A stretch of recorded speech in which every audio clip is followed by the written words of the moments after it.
You're now tuned into Psyk's weekly Nerf dosage.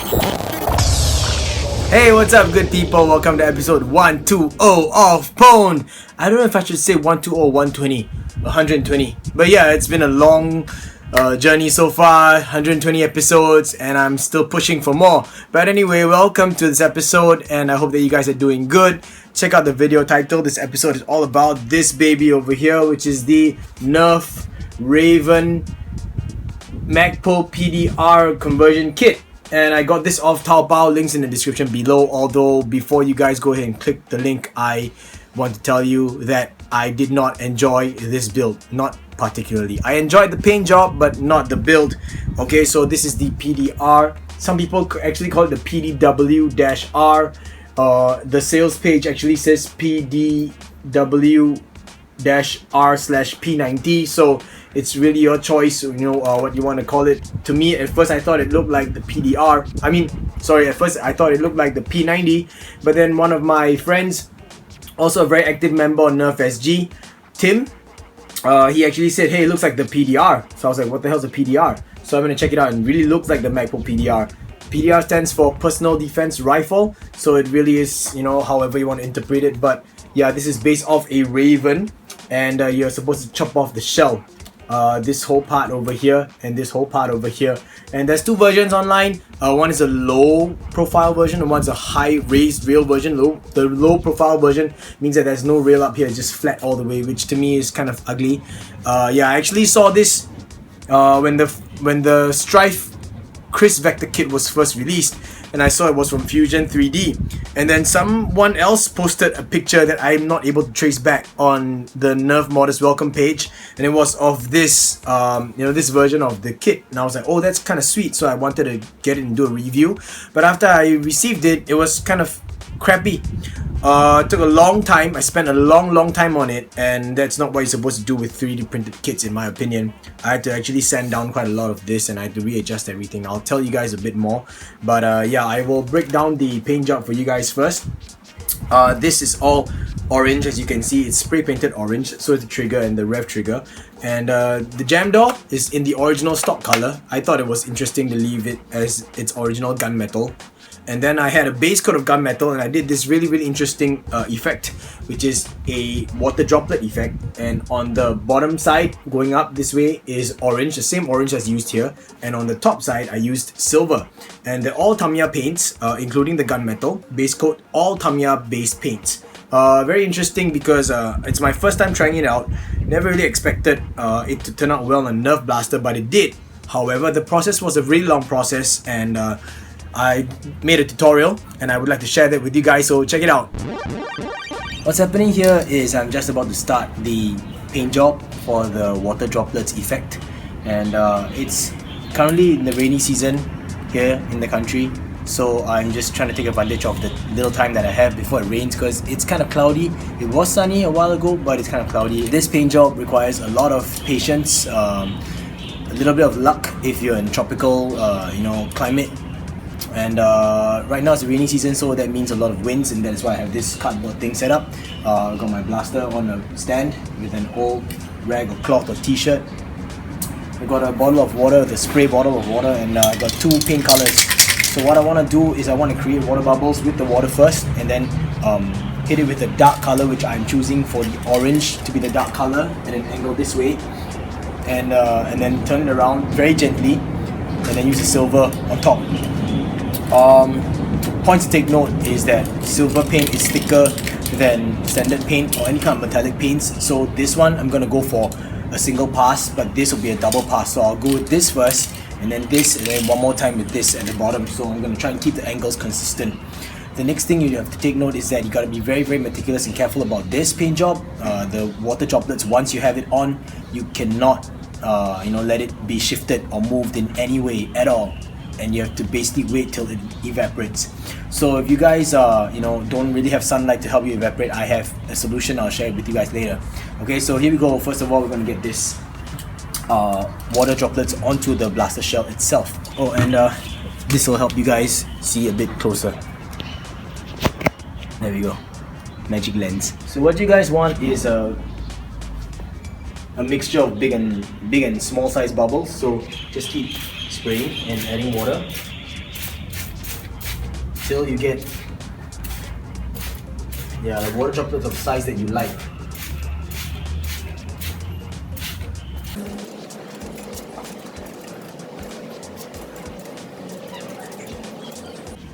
I think that's pretty okay. This whole thing looks pretty okay. That looks pretty good. So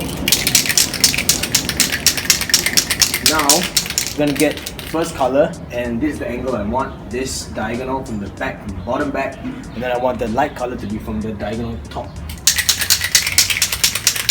When you are going to start the paint job, what you want to do essentially is to dust the colors on. So you got to make sure that you keep a low angle and spray from really far away, so you kind of get a dusted on effect rather than a direct spray on. Okay?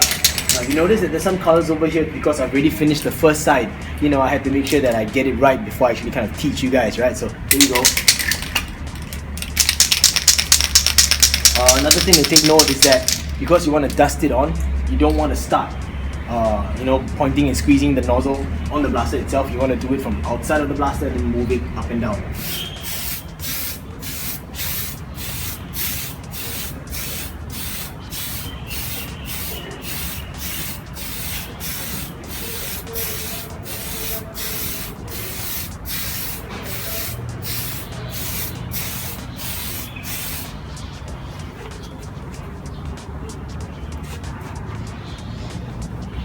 Now I'm taking a look to see if the color is on even or not, and it looks pretty even except for this area, but areas like this is because it's being blocked.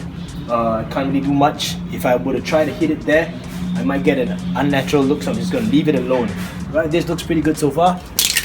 Now here comes the tricky part. I'm lucky so far that there isn't a wind. I'm going to have to turn the entire blaster 180 degrees. So I'm going to do that by shifting the base instead of the blaster itself. And I'm going to do it really slowly in order not to make the water bubbles shift, and that's the scary part.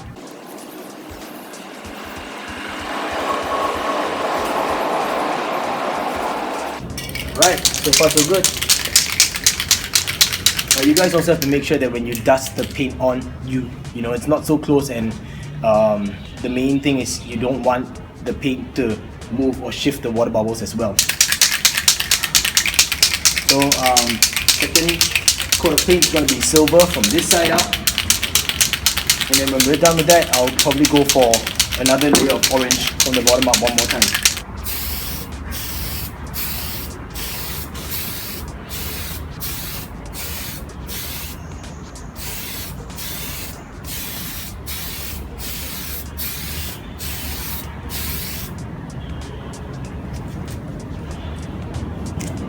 Okay, it seems like we got a bit too much silver on this end over here, but that's okay because we're going to even it out with the orange. So as you can see now, it looks almost like silver more than anything else, and that's because, like I said, metallic paints are thicker in general. Alright, turn it around again.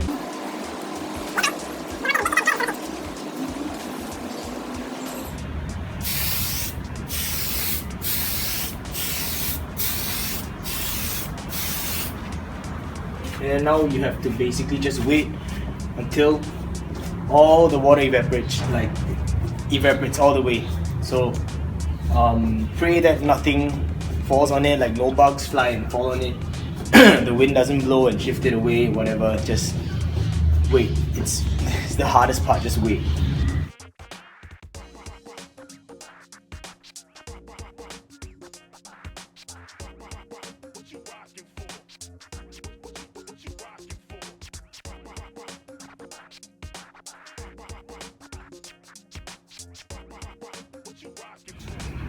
This is what it looks like now, guys, when the water's still there with the paint on.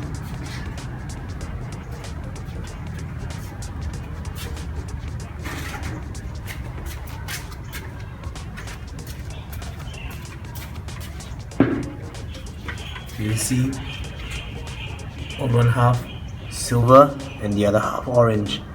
That's what I want. That's the shade I want. So it's like a diagonal gradient like that. So as I said earlier, I would share with you guys the solution if you live in an area where, you know, there's no sunlight, or if you got a wrong timing and there's no sunlight and you really need this to dry soon. It's a really old hair dryer, by the way, but it does its job. And then it just blew in directly at this guy, you know, and I purposely put it far enough so that you can still feel the heat, so it would help to evaporate the water a bit faster, but at the same time the air is not strong enough that it's shifting the water away.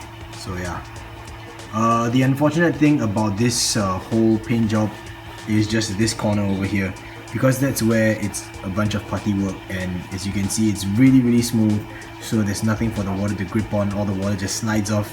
So unfortunately, yeah, but I guess in a sense you could say it's pretty realistic. Haha. The next step is the most important step, and that is do not touch it. Once the paint dries, you have to put your top coat first, okay, because you're essentially dusting it on and the paint is drying on the water itself. Then as the water evaporates, the paint kind of just falls onto the blaster or sits on the blaster shell itself, so it's not adhered to your shell. Remember that. Don't touch it or you ruin your entire paint job. Right, turn on the light on my phone. As you can see, got the flash thing going on. But I just wanted to show you guys a progress update. Yes, the hairdryer is still going on. It's been about an hour or so under the hairdryer, but as you can see, it's already dried out.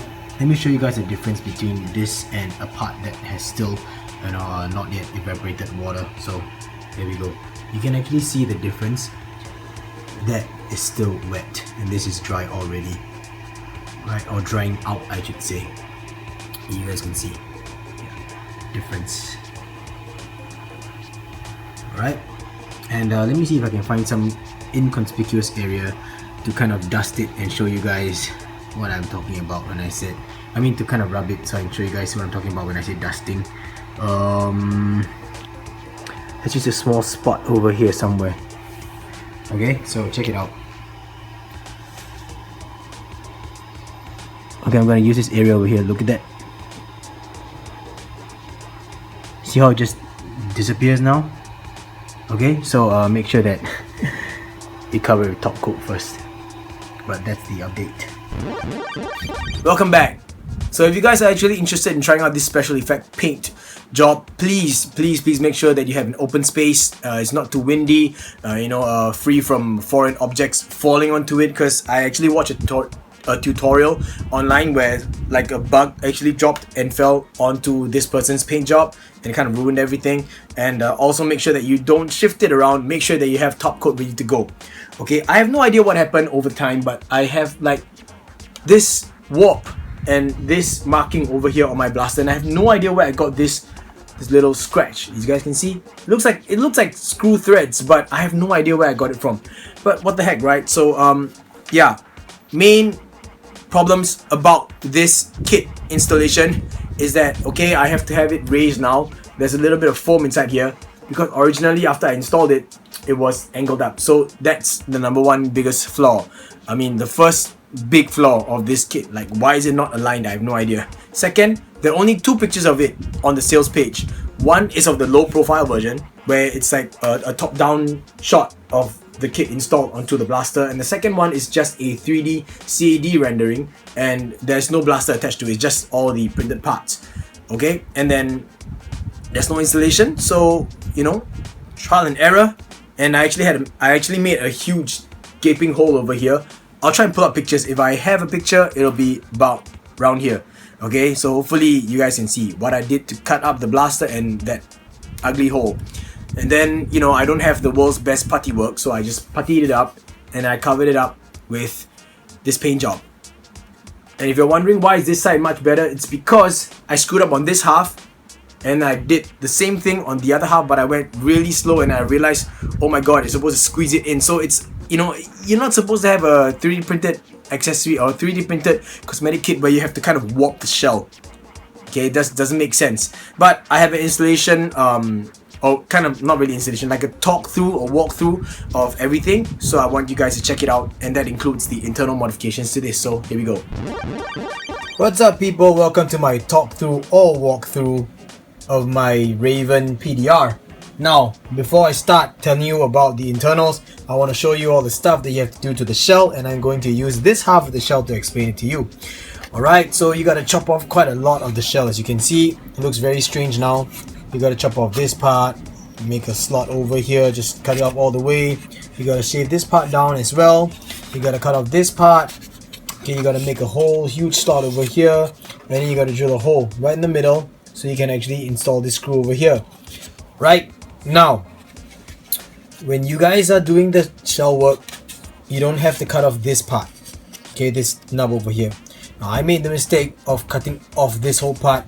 That means I shaved it even, I shaved off even more than this. And that's because by right, this slot over here is supposed to slot into here, this part of the shell. Now I'm talking about this half of the shell. So on the flip side, on the other side over there. What happened was, I started off with one half because I had no idea what to expect. So I was thinking, okay, I'm just going to do this half by half. Went ahead, cut it down to this slot over here.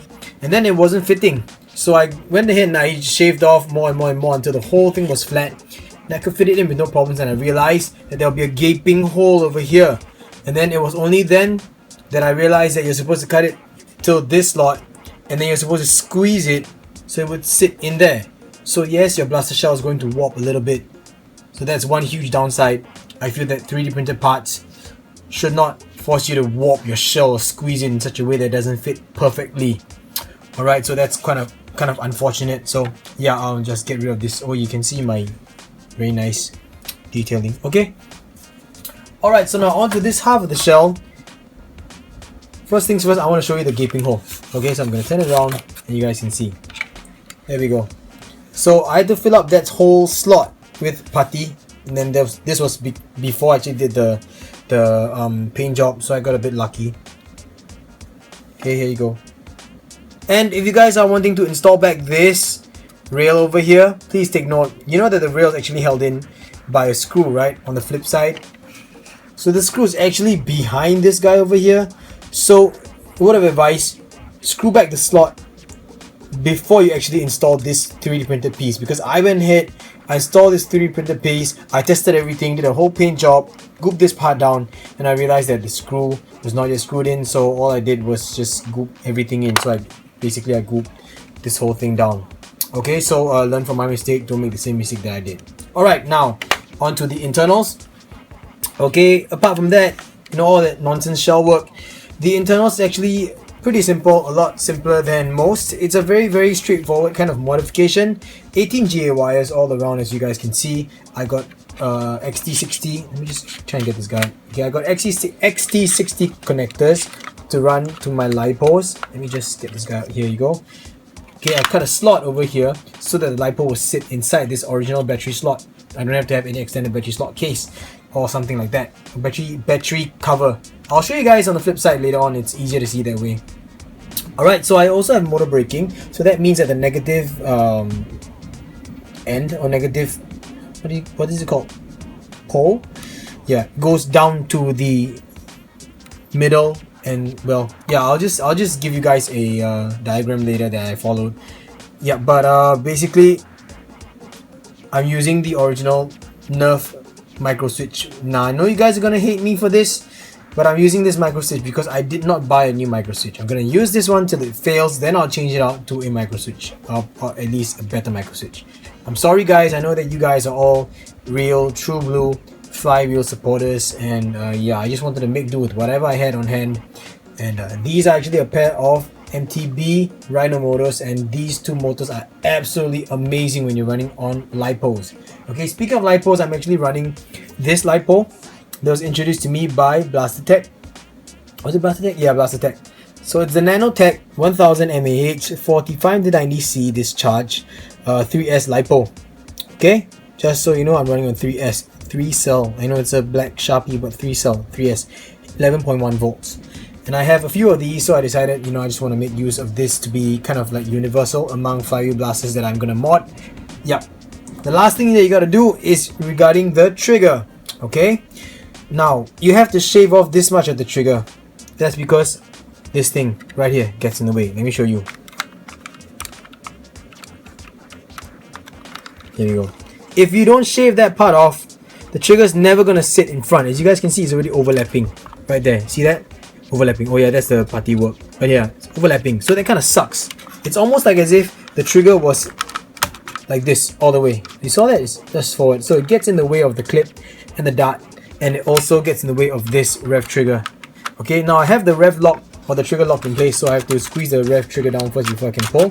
Alright, next thing that I did was I cut a slot underneath the flywheels over here, the flywheel cage, because if you guys know, the Rayven has a little metal rod running across from the trigger to the dart pusher, and the metal rod actually scrapes against the shell itself. So all you gotta do is just make a slot in the shell so that now this metal rod is not, you know, scraping any part of the shell, and therefore you get a much smoother trigger pull, like so. And basically that's all of the internal mod that I did. Okay, this is just stock. It runs all the way through. Oh yeah, I salvaged this extra long tube from a long shot front gun, because in order for me to connect this muzzle piece over here, you need one that is slightly longer than the original stock Rayven muzzle, or Rayven barrel I mean. Okay, so yeah, I'm gonna close up this shell. I'm gonna flip it around and show you guys that slot over there.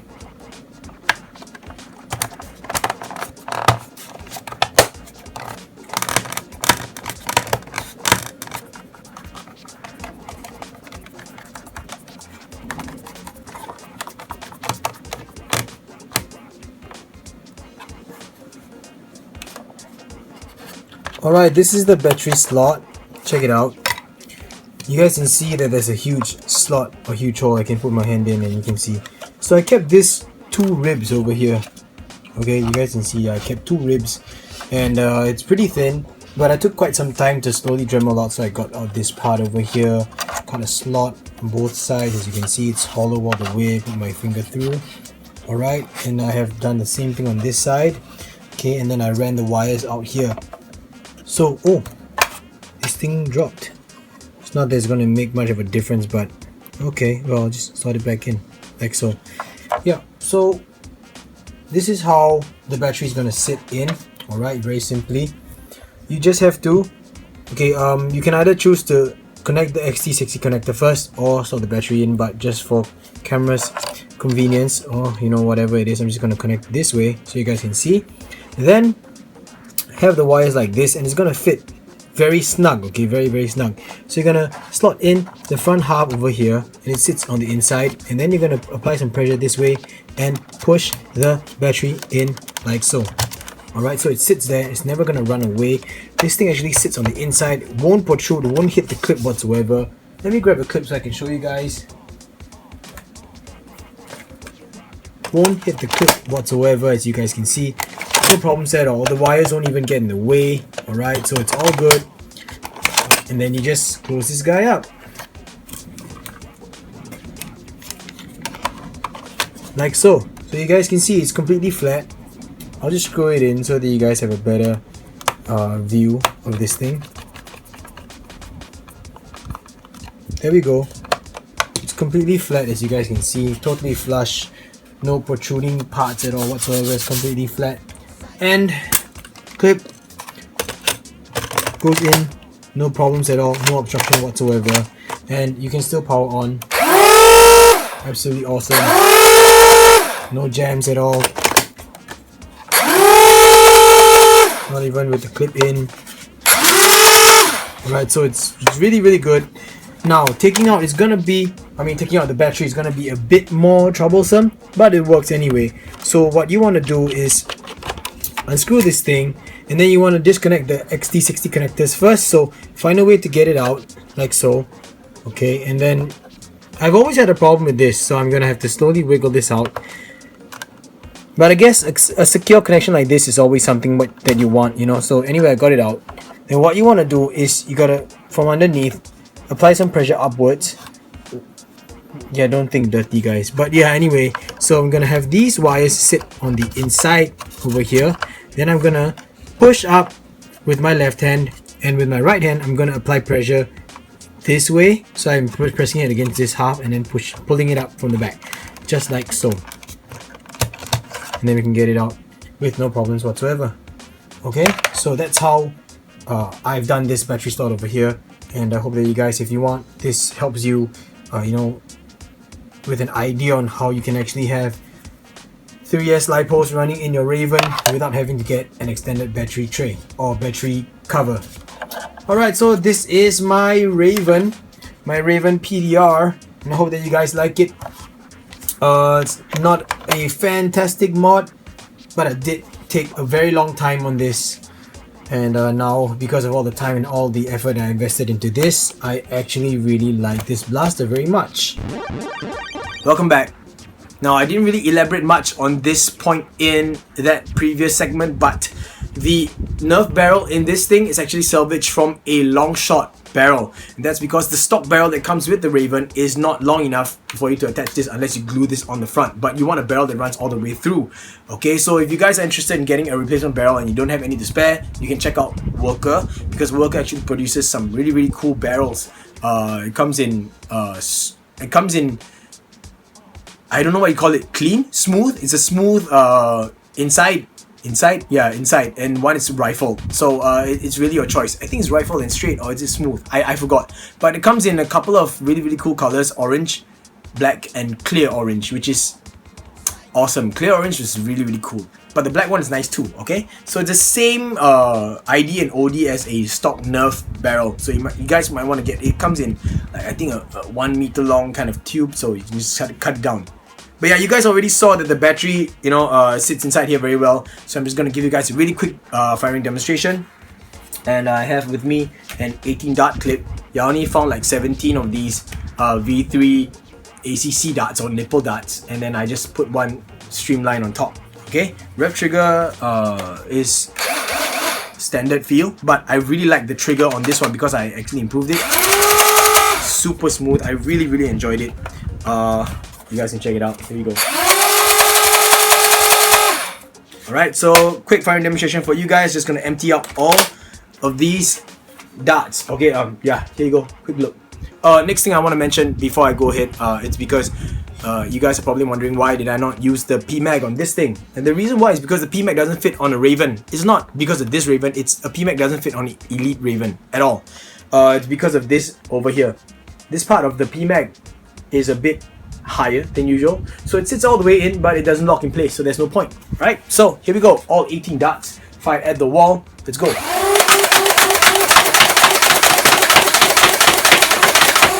All out, as you can see, and motor braking is awesome. I'm so happy that I came across this whole motor braking